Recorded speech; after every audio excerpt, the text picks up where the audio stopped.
자리에서도 믿음의 은혜로 받은 성도는 거기서 기뻐할 수도 있고 찬양할 수도 있습니다. 이건 믿음이 없이는 해낼 수 없는 겁니다. 믿음이 없는데 절망하는 자리에서 웃고 있다? 그건 미친 겁니다. 견디는 게 아니라 감당할 수 없어서 미친 거지요. 견디는 게 아닙니다. 근데 하나님의 은혜를 주신 믿음을 가진 이들은 도저히 저 사람은 어떻게 저 상황에서 저럴 수 있을까? 라는 곳에서도 견딜 수가 있는 거죠. 그게 하나님이 우리에게 주신 믿음을 통하여 성도가 누리는 은혜이자 힘이 되어진다는 것입니다. 근데 우리는 대부분 요거 두 가지에서 맴돌 때가 많이 있습니다. 우리가 그런데 믿음을 우리가 은혜를 받고 우리가 정말로 중요하게 여기는 힘 하나를 오늘 말씀은 우리에게 가르쳐주고 계십니다. 19절에 보면 형제들아 우리가 예수의 피를 힘입어 성소에 들어갈 담력을 얻었다. 이렇게 적고 계십니다. 이거 여러분들 이렇게 평범한 표정으로 들으시면 안 되는 말씀입니다. 막 진짜 막 이렇게 반응을 하셔야 되는 건데 제가 설명을 못해서 그랬겠죠. 네? 왜냐하면 성소에 들어갈 담력을 얻었다. 예수 그리스도의 피를 힘입어. 그러니까 예수 그리스도의 보혈의 피의 은혜로 우리가 믿음을 얻고 하나님께 나아갈 담력을 얻었다는 건데 그게 그냥 우리가 이렇게 나와서 예배를 드릴 수 있는 그런 종류의 얘기가 아닙니다. 예전에 그 성소라는 것은 지성소라는 것은요 아무나 들어갈 수 있는 것이 아닙니다. 들어갔다간 죽음입니다. 대제사장만 들어갈 수 있고 대제사장도 1년에 한 번 정해진 때에만 들어갑니다. 아무나 자격이 된다고 막 들어갈 수 있는 데가 아니라는 거죠. 대제사장이 들어가도요 들어갈 때 끈을 묶고 들어갑니다. 왜냐하면 그 안에 어떠한 일들이 생겼을 때 사람이 끄집어낼 수가 없습니다. 들어갈 수가 없는 거죠. 그 끈으로 끄집어내야 되는 그 정도로 두렵고 경외할 만한 그런 장소가 하나님이 계신다라고 얘기하는 그 지성소라는 얘기죠.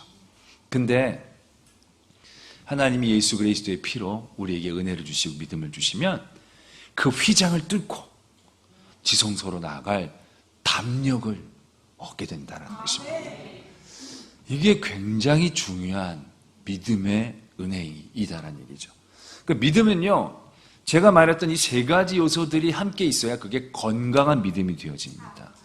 우리가 무엇인가를 견디고 무엇인가를 바라보고 그려낸다고 다 되는 게 아니고 하나님이 우리에게 믿음을 통하여 하나님께 나아가야 할 힘을 주셨다는 것은 하나님께 날마다 나아가야 할 이유를 주신 거고 하나님 앞에 날마다 나가야 될 의무를 주셨다라고 생각해야 된다는 것입니다. 그래서 믿음은요, 내가 뭘 잘 견딘다고 믿음이 다 된 게 아닙니다. 내가 뭘 많이 한다라고 믿음이 다 된 게 아닙니다. 거기에서 멈추지 않고 오늘보다 내일, 내일보단 모레 하나님을 더욱더 살아가려고 하는 하나님을 향한 ING가 뭔지 아시고 아멘 하신 거죠. 동작이라는 것입니다. 멈추지 않는 그러한 믿음의 모습. 이게 중요하다는 겁니다. 성경에 보면 이스라엘 왕국 중에 하나님이 직접 기름 부어 선택한 왕이 4명이 있습니다. 이스라엘 왕국이 남왕국, 북왕국 다 합쳐서 하나님이 선택해 주신 왕이 4명이 있습니다. 여러분 3명 성격의 수준을 제가 한번 이 4명의 이름을 다 아시면 상당히 성경을 많이 보신 분이죠. 첫 번째는 쉽습니다. 첫 번째는 사울이죠. 사울 하나님께서 기름 부어 세우신 왕입니다. 근데 사울을 보면 사울이 솔직히 막 우리가 보면 되게 실패한 하나님이 선택했음에도 불구하고 실패했다라고 평가받는 왕이지만 막 실패했다고 우리가 막 단정 짓기에는 너무 잘 못한 게 많지 않아 보이는 왕이라는 얘기죠. 사울이 하나님 앞에 순종하지 못했기 때문에 버림을 받았습니다. 근데 그게 막 바알과 아세를 막 섬기고 그런 게 아닙니다. 다 바치려는데 좀 남겨놓은 거예요. 그것도 핑계는 핑계지만 제사 드리려고 남겨놓은 거예요. 나중에 보면 사울왕이 박수와 신접한 자들을 나라에서 내어쫓고 뭔가 좀 성결하게 하려고 애도 썼어요. 어떻게 보면 도덕적으로 윤리적으로 다윗보다 뛰어나다라고 얘기할 수 있어요. 그리고 사울은요, 처음에 왕이 돼가지고 나라를 세우는 게 얼마나 어려운 과정입니까? 근데 나라를 튼실하게 세웁니다. 그리고 사울은요, 모든 전쟁에서 이깁니다. 사울이 전쟁에서 진 건 딱 한 번입니다. 자기 죽을 때. 그 빼놓고는 전승을 한 겁니다. 여러분, 한 나라의 왕이 수없이 많은 전쟁에서 전승한다는 게 이게 쉽습니까? 보통 일이 아닙니다. 이건 모든 사람에게 칭송받을 일인 겁니다. 그게 사울입니다.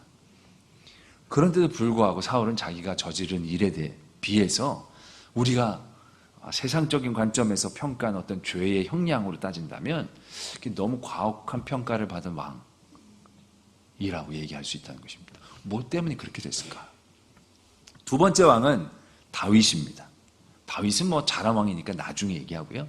세 번째 왕은 누구냐면 여기서부터 좀 여러분들이 고민하는 표정입니다. 세 번째 하나님 선택하신 사람은 여로보암이라는 사람인데 이 사람 때문에 이제 남북 왕국이 갈려집니다. 이 여로보암이라는 사람은 뭐 말할 것도 없이 완전 실패작입니다. 왜냐하면 하나님이 10지파를 줬는데 나중에 베델과 단에 제단을 세우죠. 왜냐하면 자기 나라를 지키려고 사람들이 자꾸 예루살렘 왔다 갔다가 또 변심할까봐 예루살렘까지 가지 말고 여기서 예배드리라 그래가지고 베델과 단에 제단을 쌓아서 북이스라엘을 아주 심각하게 타락하게 만든 사람입니다. 네 번째 사람이 굉장히 우리가 중요하게 봐야 되는 사람인데요. 네 번째 사람 누구지 아십니까? 이런 말씀 드리면 좀 그렇지만 저희 교회에서는 이게 나왔는데 이 이름이 네 나왔는데 네. 물론 아시는데 이제 창피해서 뭐 잘난 척 안 하시려고 말씀 안 하시는 걸로 좀 믿습니다. 예후라는 사람입니다. 예후라는 왕이 있는데 하나님께서 이 사람을 왕으로 세우시고 이 왕으로 세우신 다음에 이 사람에게 어떤 임무를 주시냐면 아합이라는 왕의 후손들을 다 정리하라고 그렇게 이제 명령을 내리십니다. 그래서 이 예후가요 정말 충실하게 이세벨부터 아합의 모든 자손까지 싹 없앱니다. 그리고 바알의 제사장들을 다 불러다가 더 크게 난 바알을 섬기겠다 속여가지고 다 불러다가 바알의 제사장들을 다 처리합니다. 그래서 하나님의 명령을 완수했던 왕입니다. 근데 그래서 하나님이 예후에 대해서 어떻게 말씀하셨냐면 열왕기 하에 보면 이렇게 적고 있습니다. 여호와께서 예후에게 이르시되 네가 나보기에 정직한 일을 행하되 잘 행하여 내 마음에 있는 대로 아합의 집에 다 행하였은즉 너의 자손이 이스라엘 왕위를 이어 4대를 지내게 하리라. 하나님이 이렇게 말씀하셨어요. 너가 참 정직해서 네 후손으로 4명의 아들을 자손들을 왕으로도 세워주겠다 이렇게 얘기하십니다. 그러니까 굉장히 잘한 왕인 것처럼 우리가 생각하게 됩니다. 근데 말씀이 그 다음에 이렇게 이어집니다. 그러나 예후가 전심으로 이스라엘 하나님 여호와의 율법을 지켜 행하지 아니하며 여로보암이 이스라엘에게 범하게 한 그 죄에서 떠나지 아니하였더라. 이때에 여호와께서 이스라엘에게서 땅을 잘라내기 시작하셨다. 말씀이 이렇게 적고 있습니다. 예후가 잘못한 거 없어요. 하라는 대로 다 했어요. 그런데 예후가 그 뒤로 4명이나 자기의 후손이 왕이 되었지만 그 4명이나 후손이 된 건 예후가 잘해서 축복을 받은 의미가 아니었다는 겁니다. 연명에 불과했다는 것입니다. 성경은 이렇게 얘기합니다. 전심으로 행하지 않았기 때문에. 그 이유가 뭡니까? 베델과 단에 제단을 세워놨는데 예후가 하라는 건 다 했어요. 근데 거기서 멈춘 거예요. 거기서 더 한 발자국 내가 어떻게 하면 하나님을 더 기쁘시게 할까? 어떻게 하면 하나님을 더 즐겁게 할까? 어떻게 하면 하나님을 더 잘 믿을까? 그가 애쓰고 힘썼어야만 한다는 것이죠. 하나님께로 더 나아가야만 했다라는 것입니다. 그런데 예후는 딱 이만하면 됐다. 하라는 건 다 했다. 거기서 멈춰 섰다라는 것입니다. 결국 그때 자기가 멈춰선 그때에 잘한 것처럼 생각했지만 그때부터 하나님은 이스라엘 땅을 잘라내기 시작하셨다는 거죠. 그리고 연명의 수순으로 돌이킬 수 없는 수순으로 흘러가기 시작했다는 사실입니다. 굉장히 중요한 겁니다. 우리가 믿음의 일들을 행할 때 열심히 행합니다. 그럴 때 우리는 공연히 브레이크를 밟을 때가 많아요. 야, 이만하면 됐지 않는가? 너무 열심히 하는 게 아닌가? 내가 이 정도면 뭐 충분하지 않는가? 내가 1년 365일 한 주일도 안 빼놓고 예배드리면 이만하면 된 거 아닌가? 우리는 이상하게 우리의 믿음이 어느 정도 수준에 들어갔다라고 생각하기 시작하는 그 순간 멈추려고 할 때가 있다는 것입니다. 근데 그게 굉장히 위험하다는 것입니다. 왜? 그때부터는 멈춘 게 아닙니다. 뒤로 물러나는 것입니다. 그리고 넘어지는 시작이 되어지는 것을 의미한다는 것이죠. 다윗이 어떻게 보면 나머지 이 세 명보다 우리가 잘 알다시피 윤리적으로나 도덕적으로나 더 부족한 게 있습니다. 근데 하나님이 다윗을 참 사랑하신 거예요. 다윗을 참 좋아하셔서 다윗은 끝까지 다윗 자손으로 왕이 이어진 거예요. 너무 다윗을 사랑하시기 때문에. 다윗을 하나님이 왜 그렇게 사랑하셨을까? 다윗은요, 멈추지를 않았어요. 다윗은 골리앗을 향할 때부터 죽을 때까지 날마다 하나님을 향한 믿음의 걸음을 멈추지 않았어요. 그가 사울로부터 도망갈 때도 그는 늘 하나님 앞에서 바르게 서는 일들 가운데 애쓰고 힘썼어요. 왕이 되고 난 다음에 성경에 이런 부분이 나옵니다.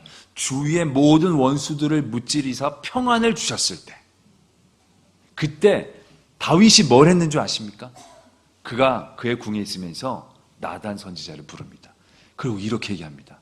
나는 편히 궁에 있거늘 하나님의 궤는 장막에 있구나. 여러분, 이게요, 또 안 놀라시는 거 보세요. 이게 진짜 이게 놀랄만한 일이거든요. 왜냐하면 수백 년 동안 그 많은 이스라엘 사람들 중에 어떤 한 사람도 이 발상의 전환을 한 사람이 없어요. 왜? 자기네들은 다 천막 치고 살다가 가나안 땅에 들어와서 집 짓고 살았어요. 다. 그런데 하나님의 궤는 그때 천막에 있었으니까 계속 천막에 있어도 되는 줄로 생각하고 있었다는 겁니다. 그런데 그때 다윗이 얼마나 엄청난 발상의 전환을 하고 있는, 나는 이렇게 편하게 궁에 있는데 하나님의 궤가 어떻게 저렇게 있을 수 있냐는 거죠. 주변의 원수들을 다 무찌르고 난 다음에 다윗이 얼마나 고생을 많이 했습니까? 왕이 되기까지. 그래서 내가 고생 많이 했으니까 하나님이 이제 좀 위로를 주시나 보다, 좀 쉬라고 그러시나 보다. 그리고 쉬어도 돼요. 근데 거기서 다윗은 멈추지 않죠. 어떻게 하면 하나님을 더 기쁘시게 할까? 그랬더니 그 창조적인 생각이 일어나는 거죠. 그 다음에 하나님이 다윗더러 성전 짓지 말라고 하시죠. 그러나 엄청난 축복을 받습니다. 성전을 짓는 것보다도 더 큰 축복을 받는 거죠. 그게 다윗이었던 것이죠. 그래서 하나님이 성전 짓지 말라고 하니까 다윗이 짓지 말라고 했으니까 짓지 말아야지 이랬을까요? 아니요. 죽는 날까지 성전을 짓는 일을 다윗이 준비를 다 했습니다. 역대서에 보면 정말 다윗이 얼마나 처음부터 끝까지, 솔직히 솔로몬은 숟가락만 얹어놓고 들어온 거예요. 다윗이 끝까지 다 준비했다는 것을 우리가 알 수 있다는 것입니다. 다윗이 축복받는 대목은 거기에 있었다라는 것입니다. 여호와를 향하여 나아가려고 하는 그 믿음을 멈추지 않았을 때. 그래서 믿음은요, 어떠한 지점, 어떠한 분량에 대한 얘기가 아닙니다. 우리가 보면 오래 다닌 분이 있어요. 굉장히 믿음이 좋아 보이는 분이 있어요. 그런데 그분이 나보다 10년 더 먼저 믿었다고 믿음이 좋다라고 계속 얘기할 수 있는 게 아니라는 거예요. 10년을 믿던 20년을 믿던 한순간에 믿음이 무너지는 것 같은 느낌을 받을 때가 있어요. 우리 스스로도 그렇잖아요. 내가 이 믿음이 이게 왜 이런가? 잘 믿는 것 같은데도 못 믿는 것 같은. 믿음이란 게 늘 그래요, 우리한테. 믿음이 어떤 핵심적 요소가 있느냐면 어떤 위치에 있든지가 중요하지 않아요. 성경에서 예수님이 네 믿음이 크도다, 네 믿음이 너를 구원했도다 얘기를 했던 사람, 그 얘기를 들었던 사람들이 다 어떤 사람들인지 아십니까? 오랫동안 하나님을 믿었던 사람들이 아니에요. 백부장. 이만한 믿음을 본 적이 없도다. 백부장이 아무리 믿음이 좋아도 그 바리새인들보다 믿음이 좋겠어요.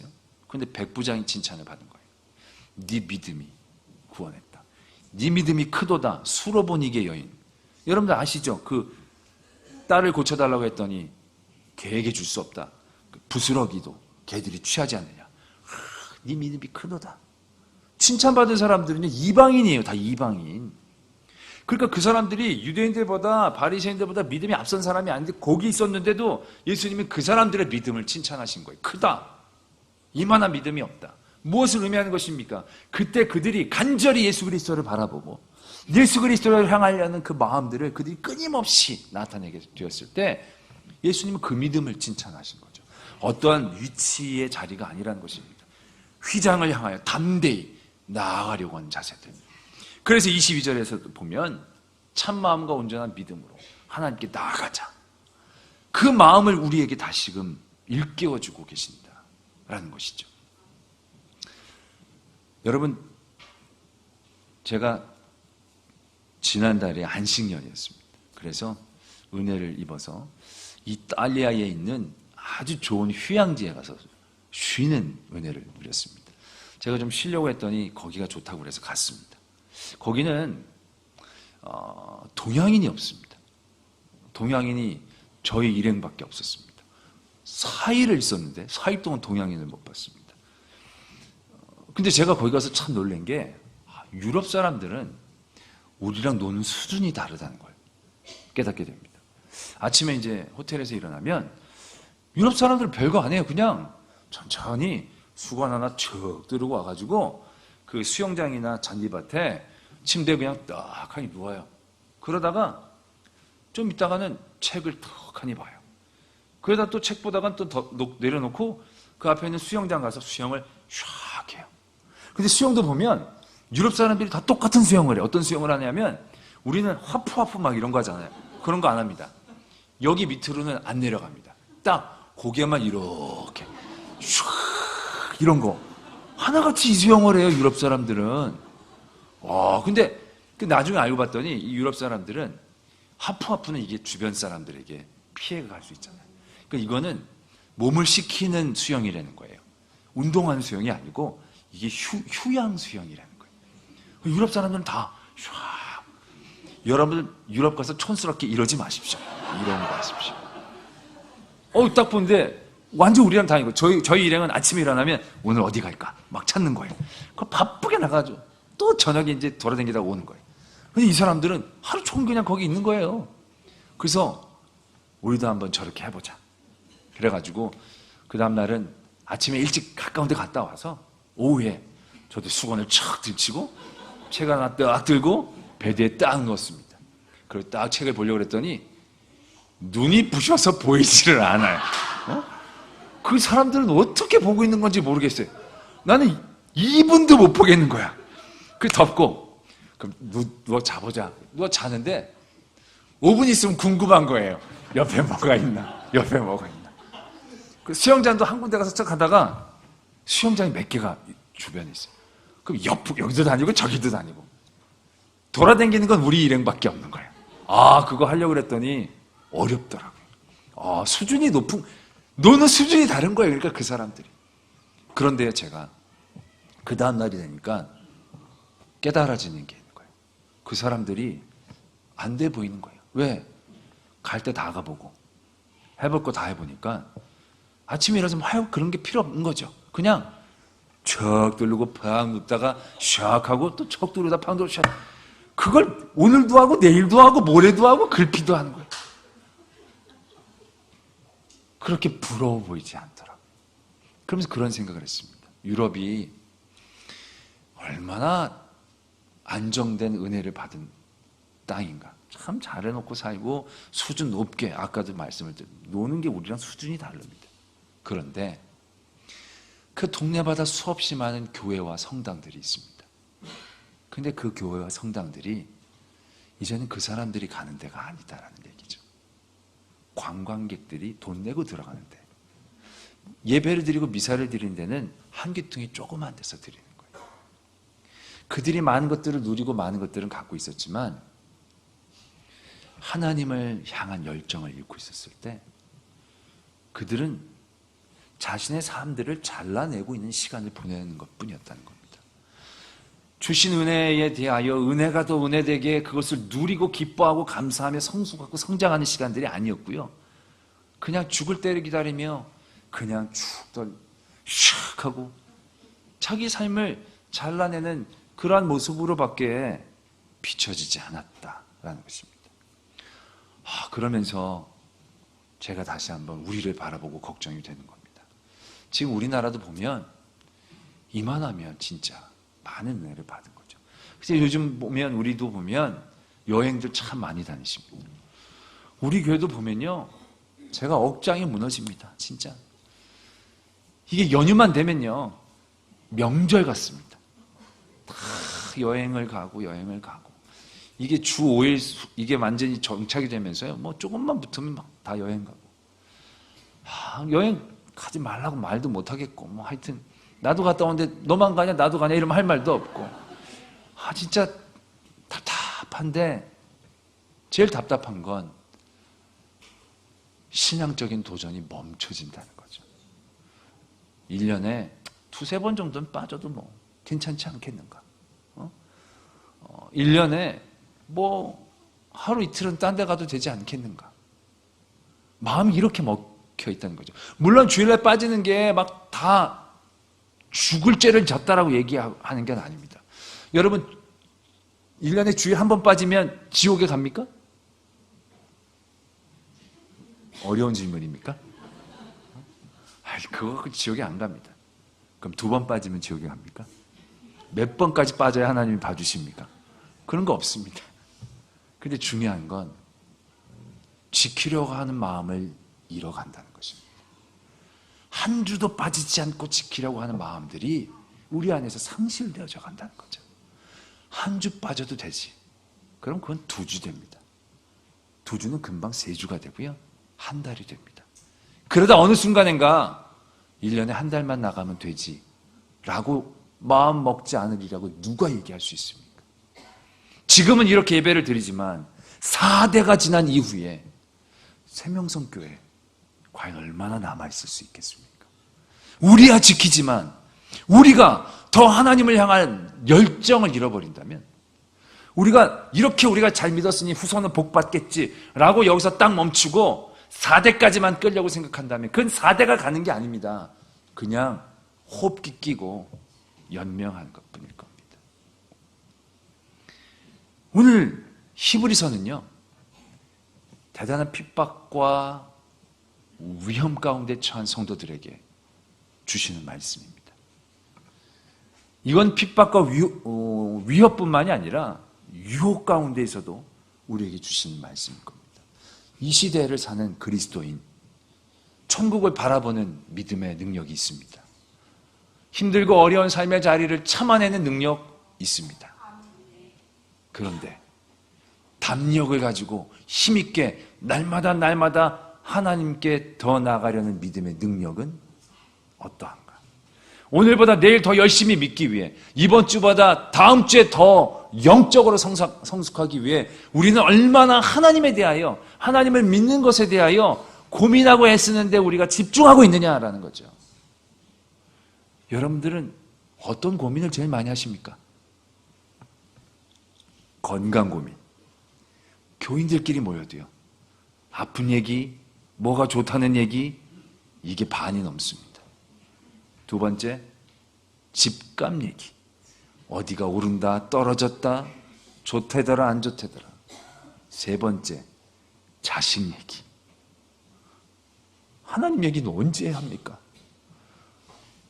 우리가 어떻게든 하나님을 기쁘시게 할 얘기는 꺼내놓지도 못해. 왜? 막 집값 얘기하는데, 야, 어디에 집을 사야 하나님이 더 기뻐하실까? 이래보면 완전히 왕따 당하죠. 하나님 어떻게 하나님 앞에 헌신할까? 막 이러면 완전히 대화가 안 되죠. 지금 우리의 현주소가 그렇지 않냐는 거죠.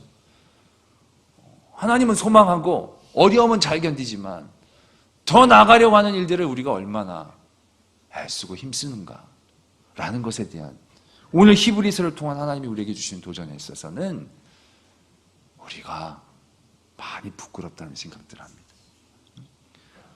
이건 우리 교회의 문제이고, 한국교회가, 한국의 지금의 이 시대를 사는 성도들이 가져야 될 거룩한 하나님의 도전이 아닌가라는 생각들을 해보게 됩니다. 그래서 우리는 뭐 아주 온전하고 완전할 필요 없습니다. 그냥 오늘보다 내일 내일보다 모레 멈추지만 않으면 돼요. 완벽해지라는 얘기가 아니고. 그러니까 오늘보다 내일은 식사 기도를 1초만 더 하겠다. 나 1분. 나중에 뒷감당이 안 되니까 1초씩만 더 해당한다고 생각해 보십시오. 한 절씩만 더 읽어나간다고 생각해 보십시오.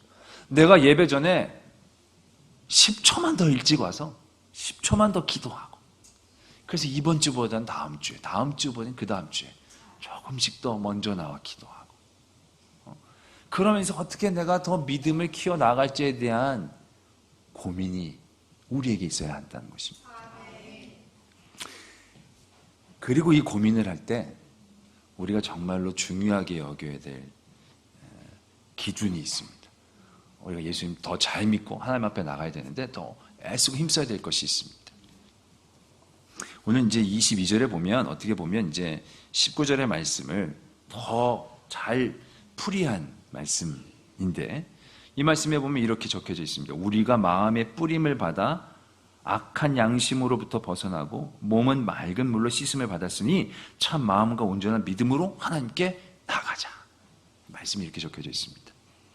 이 말씀 참 좋은데, 이런 종류의 말씀을 들으면 우리가 좀 답답하고 좀 먹먹할 때가 있습니다. 뭐냐 하면 오늘 말씀에 보면, 너희가 악한 양심으로부터, 마음에 예수 그리스도의 그 피뿌림을 받아서 악한 양심으로부터 벗어나고, 이렇게 적혀져 있죠.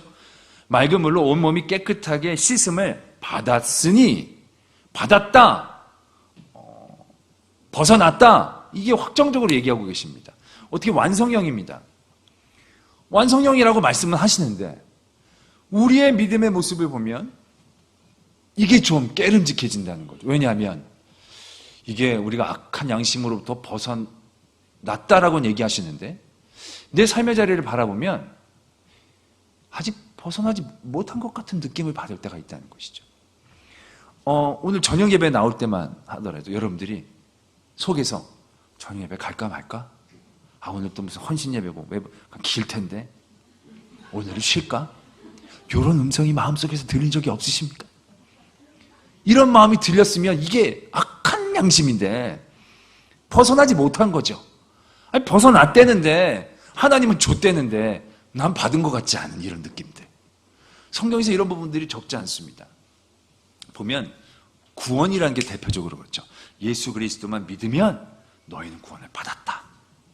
그래서 우리가 예수 그리스도를 내 구주로 믿고 고백했는데 내가 구원을 받았나 안 받았나 보면 이게 좀 아삼아삼해질 때가 생긴다는 거죠.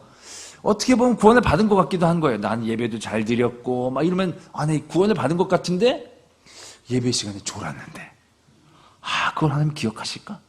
그럼 몰카는 거 아니야? 막 그런 생각들이 내가 굉장히 잘한 걸 생각하면 갈 수 있을 것 같다가도 내 안에 추악한 부분들을 생각하면 그게 하나님의 나라의 심판대에서 그게 걸리면 어떡하지? 뭔가 그 알게 모르게 불안한 마음들, 그런 마음들이 우리 안에 생기시죠? 생길 때가 있습니다.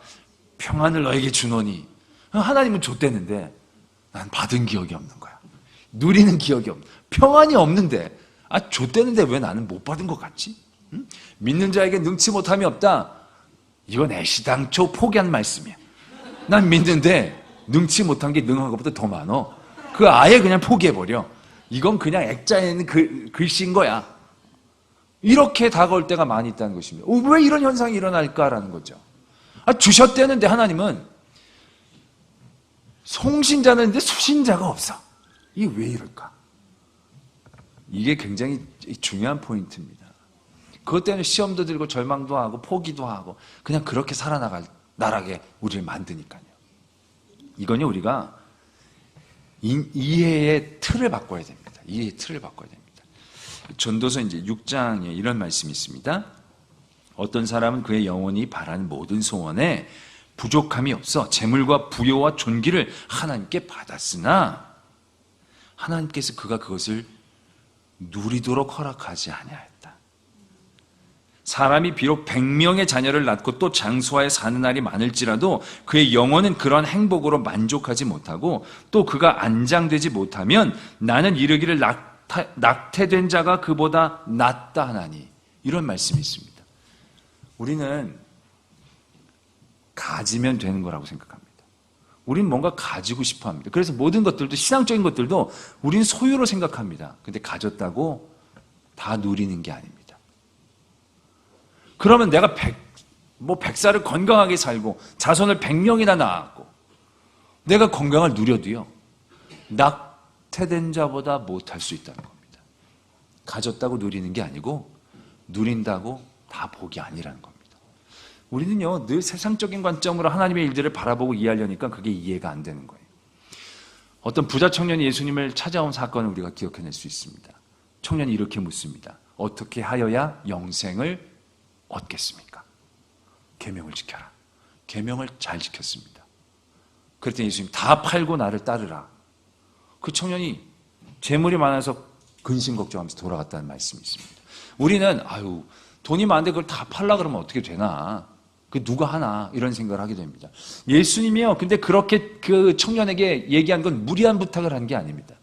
개념을 바꾸라는 얘기입니다. 이 청년은 영생을 얻기를 원한 겁니다. 영생을 소유하기를 원한 거예요. 그때 예수님이 계명을 지켜라 말씀하신 겁니다. 예수님이 계명을 지켜라는 것은 계명을 통하여 하나님과 함께 교제해라. 하나님을 더 알아가도록 해라. 계명이라는 게 뭡니까? 하나님을 더욱더 섬기고 사랑하고 다른 신을 섬기지 말고 안식일을 잘 지키고 부모를 공경하고. 근데 이 청년은요, 그 계명조차도 내가 몇 개의 계명을 지켰다는 의로 소유하려는 개념 가운데 갇혀 있다는 겁니다. 내가 잘 지켰습니다. 잘 지킨 의를 내가 행했습니다. 계명은요, 하나님이 10개 중에 몇 개 지킨 사람 해가지고 등수 매기려고 우리에게 주시는 게 아닙니다. 우리에게 계명을 주시는 것은 계명을 통하여 우리가 하나님을 더 잘 알아가도록, 하나님을 더 사랑하도록, 하나님과 더 만나도록, 그 개념이거든요. 근데 이 청년은 끝까지 자기 소유로 만드는 거예요. 그랬더니 예수님이 어떻게 하십니까? 다 팔고 나를 따르라. 파는 게 중요한 게 아니에요. 예수님과 함께 하는 게 중요한 거죠. 개념이 그런 거거든요. 우리가 예수 그리스도를 향해 더 나아가야 라고 한다라고 할 때 우리는 엉뚱하게 그것도 내 의로, 내 소유로 그걸 이해하고 받아들이려고 하는데 우리의 마음이 집중될 때가 있다는 거예요. 근데 그거는 소유의 개념이 아닙니다. 그건 완전히 개념의 틀을 바꿔야 됩니다. 그건 만남과 관계에 대한 얘기를 하고 있는 것입니다. 엉뚱한 틀로 바라보니까 그게 이해가 안 되는 겁니다. 구원이라는 게 예수 그리스도를 믿으면 우리가 구원을 받는데 믿는 것 따로 구원 따로. 그래서 구원을 내가 갖는 것처럼 생각하면 구원은 마치 손에 웅치는 모리처럼 계속 우리의 손 사이로 빠져나가는 걸 느낄 겁니다. 아까도 마찬가지로 내가 구원을 소유했다 받았다라는 것에 집중하면 그건 다 손에서 잡히지 않게 흘러나갈 것입니다. 왜요? 그러다가 우리가 예수 그리스도를 바라보면 구원 받을 수 있을 것 같은 생각 갖거든요. 왜? 예수님은 인자하시고 긍휼이 많으시고 우리를 사랑하시고 죽기까지 이런 분이 우리를 구원 안 해주실 수 있어? 이런 구도라는 것입니다. 믿어서 얻게 되는 소유물의 구원이 아니라 믿는 그 자체가 구원이라는 것이죠. 요한복음 17장 3절에 예수님께서 영생을 이렇게 정의 내려주십니다. 영생은 오래 사는 것 아닙니다. 영생은 유일하신 참 하나님과 그가 보내신 예수 그리스도를 아는 것. 여러분 너무 잘하는 말씀 아니십니까? 요한복음에 예수님께서 영생에 대한 정의를 이렇게 내려주신다는 겁니다. 영생은 내가 무병장수 오래 사는 걸 의미하는 게 아니고요, 참 하나님과 그가 보내신 아들 예수 그리스도를 아는 것이라는 겁니다. 영생은 소유가 아니라 관계라는 얘기죠. 그러니까 우리가 더 열심히 향해 하나님에 나가야 된다고 했을 때 우리가 참 마음과 온전한 믿음으로 하나님께 나아가자. 참 마음과 온전한 믿음으로 하나님께 나아갈 때 그 참 마음과 온전한 믿음이라는 게 우리의 자격이 된다면 우리 중에 누가 하나님 앞에 나갈 수 있겠습니까? 누가 우리의 마음을 참되다, 내 믿음이 온전하다 얘기할 수 있는 상황 가운데 우리가 설 수 있겠습니까?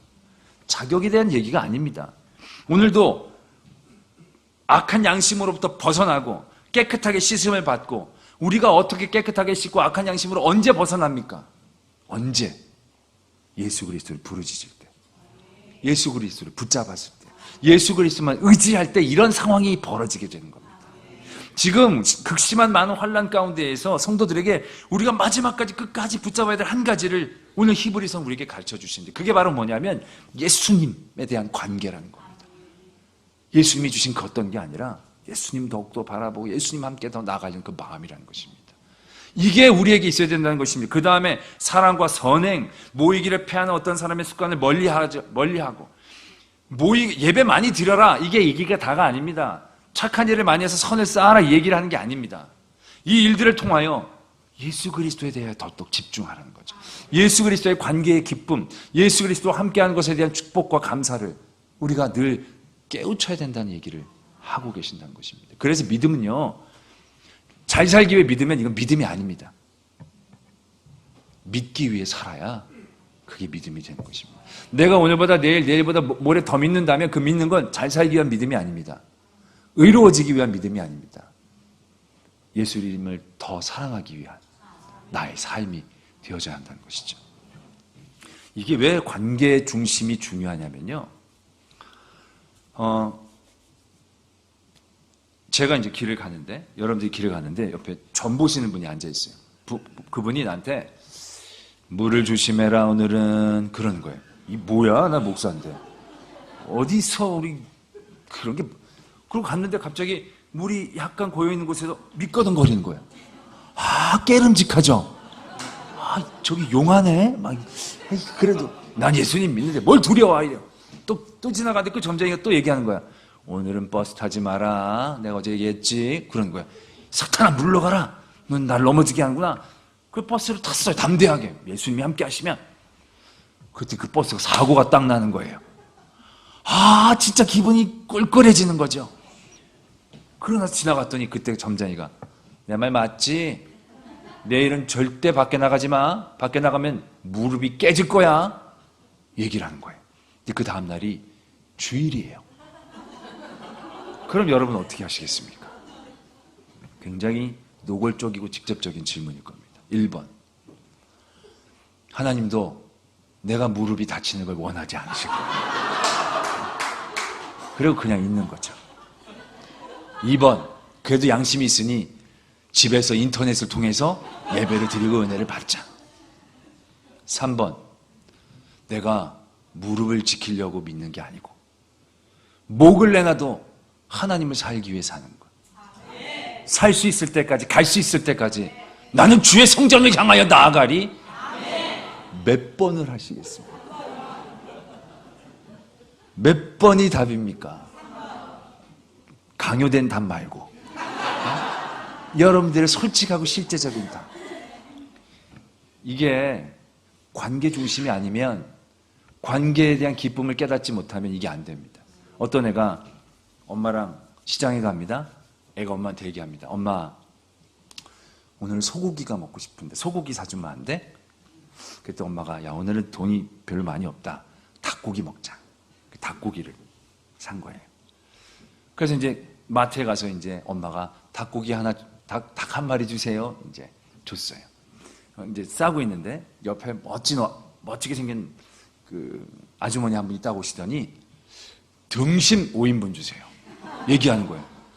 그때 이 아이가 엄마 손을 딱 잡고 있다가 슬그머니 놓고 그 아줌마 손을 잡으면서 엄마 라고 얘기하는 거예요. 웃기죠? 근데 우리들의 많은 믿음의 모습이 이렇게 되고 있다는 겁니다. 닭고기보다 소고기가 낫죠. 닭 주는 사람보다 소 주는 사람한테 가야죠. 이건 어떻게 보면 괜찮은 얘기인 거예요. 그런데 엄마랑 닭을 먹는 것과 아줌마랑 소를 먹는 건 다른 얘기가 되는 거죠. 엄마와의 관계 가운데서의 그 기쁨과 감사함을 알면 아줌마 따라 소고기 안 먹습니다. 엄마 따라 닭고기를 먹죠. 아니, 엄마는 채소만 줘도 엄마랑 먹는 채소가 맛있고 즐거운 겁니다. 집에서 애들이 엄마 밥 먹는 것처럼 편한 게 어디 있습니까? 엄마 밥처럼 정말로 맛있는 게 어디 있습니까? 물론 맛없게 하시는 분들도 계시지만 거기 적응되면 다 맛있죠. 우리 애들 보면 너무 부러워요, 저는 우리 애들이. 왜냐하면 얘네들은 와서 그것도 먹는 것도 사정을 해서 와서 앉아서 딱 먹고는요, 마치 휴거된 사람처럼 싹 사라져요. 몸만 빠져나가요. 숟가락 하나 옮기질 않아요. 그래도 떳떳해요. 심지어는 반찬 투정도 해요. 남편도 못하는 걸 애들은 해요. 나는 밥 먹고 나서도 미안해가지고 밥그릇 들고 설거지 시키기 전에 살짝 넣고 빨리 나와야 되는데 그래도 편치가 않은데 애들은 당당한 거예요. 엄마에 대한 관계가 얼마나 아름답습니까? 그런데 이게 우리 안에서 기쁨과 즐거움으로 인식되어지지 못하면 우리는 소고기 준 사람 따라갑니다. 그런 사람 수태받습니다. 어떤 신이, 어떤 사람이 그런데 그 사람이 맞히는 거예요. 용한 거예요. 그럼 버리고 큰 신 따라가는 거예요. 나 소고기 주는 신 따라가는 거예요. 근데 소고기는 아줌마가 주는 건데 이게 엄마랑 먹는 거랑 다른데 엄마는 좋지 않아서 안 주는 건데 좋아서 나한테 주는 그 사람들, 그 신들, 그 세상을 따라가는 그런 우리 신앙적인 모습들이 왜 나타나느냐는 거죠. 살기 위해 믿으면 그렇게 금방 따라갑니다. 그런데 오늘 말씀 우리에게 얘기하시죠. 하나님을 더욱더 사랑하는 그 마음, 그 기쁨과 그 감사함을 알아야 됩니다. 우리가 하나님의 나라에 왜 가려고 하십니까? 무슬림들은 폭탄 터져 하나님의 나라에 갑니다. 왜요? 그리고 탁 터져서 하나님의 자기네들 천국에 간 순간 아내가 수십 명 있고 막 그런 데를 가니까 여기선 정말 힘들고 막 한데 탁 터져서 가면 그런 데 가니까 폭탄 테러 두렵지 않은 겁니다. 그런데 그런 생각을 해봅니다. 아내 한 분 모시는 것도 쉽지 않은데 아내 여러 명하고 오랫동안 살아보세요. 천국이 아니라고 생각합니다. 잠깐은 그럴지 몰라도 저희 아내는 참 사랑스럽고 아름다운 여인입니다. 난 너무 행복합니다. 이거 녹화되는 거죠, 이거? 하나님의 나라에 왜 가려고 하세요? 영생 복락이 있어서요? 오래 사는 게 마냥 좋겠습니까? 풍족해서요? 부족함이 없으면 처음에는 부족함이 없지만 부족함이 계속되어지면 그건 그냥 일상일 뿐입니다. 하나님의 나라가 하나님의 나라가 되어지는 이유는요, 거기 하나님이 계시기 때문에. 하나님과 함께하는 게 기쁘고 즐거워야 하나님의 나라가 하는 것이 진짜 기쁘고 즐거운 일이 되는 것이지, 그 하나님에 대한 관계에 대한 즐거움이 없으면 우리는 하나님의 나라에 가서도 슬플 겁니다. 지루할 겁니다. 아마 지루해서 지옥에 잠깐 갔다 오면 안 되겠냐고 물어볼지도 모릅니다. 오늘 그 믿음의 중심이 우리 안에 회복되어지기를 원합니다. 우리는 딴 걸로 좋아하는 게 아니에요. 딴 걸 바라는 게 아니에요. 내 평생 소원이 뭡니까? 주의 일 하다가 주님의 나라에 가는 겁니다. 내가 더욱더 애쓰고 힘써야 될 게 뭡니까? 귀하신 주여 날 붙드사 주께로 날마다 더 가까이. 내 구주 예수를 더욱 사랑. 이게 그냥 나온 찬양이 아니죠. 진짜 우리가 불러야 될 찬양이다라는 것입니다. 우리 세명성교회 우리 바울 전도대 아름다운 하나님의 사역을 감당하실 때 그게 의가 되지 않기를 원합니다. 내가 하나님 너무 사랑해서 이 일들을 통하여 더 하나님을 사랑하기 위해서 하나님을 기쁘시게 하기 위하여 그 일의 중심을 가지고 도전하고 전하시길 바랍니다. 그럼 그 사랑이 세상을 변화시키고 감동시킬 것입니다. 모든 성도들께서도 나의 믿음이 내가 의로워지고 내가 좋아지고 잘 사는 게 아니라 하나님을 더욱더 사랑하고 더욱더 깊이 알아가고 그래서 하나님으로 기뻐하고 즐거워하고 주님만으로 만족할 수 있는 그런 신앙의 중심을 향해 달려갈 수 있게 되기를 도전합니다. 기도하겠습니다.